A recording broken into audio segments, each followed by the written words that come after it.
Odiogo.com, the web read for you. Remember July 7th?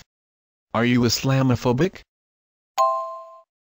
Journalist Peter Oborne says, prejudice against foreigners, homosexuals, gays and blacks has been softened or even eliminated. But today, one resentment is stronger than ever. Islamophobia, prejudice against Islam, is Britain's last remaining socially respectable form of bigotry, and we should be ashamed of ourselves for it. This statement was published in the establishment mouthpiece, the Daily Mail, on Saturday.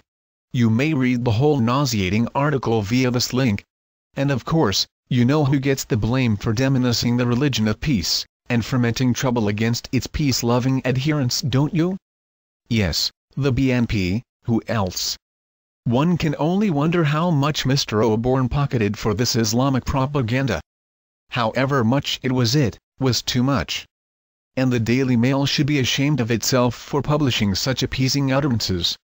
As to his claim that those who object to the constant pandering to Islamic sensibilities are Islamophobic, what an insulting and infantile outburst. Mr. Oborne, if you ever read this, most us living in the real world are not frightened of Islam, and therefore cannot be Islamophobic. Choose your adjectives with more care, sir. But we do object to the incessant pandering to Islamic sensibilities. Pandering that would not be given to non-Muslims.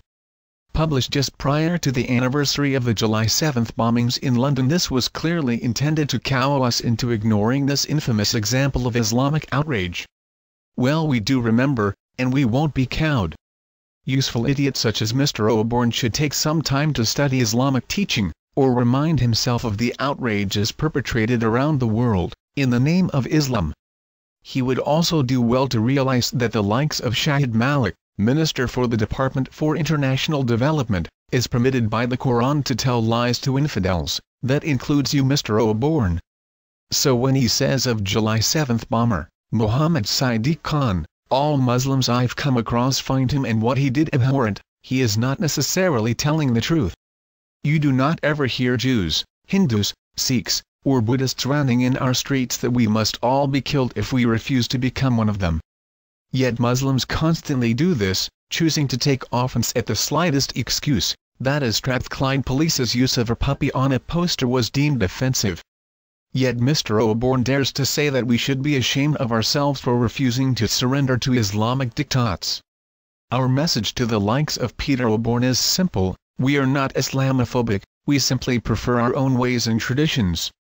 We are however fed up to the back teeth with being forced to bow before Islamic demands, and to the sickening utterances of their apologists. He tries to make out that the BNP is somehow to blame for all the bad feelings aimed at Muslims. That is a gross distortion of the truth, as Mr. Oborne knows all too well. Brutality is the common thread that linking Muslims across the globe. So who is guilty? Firstly, it is the politically correct media writers, together with the publications that give them a platform.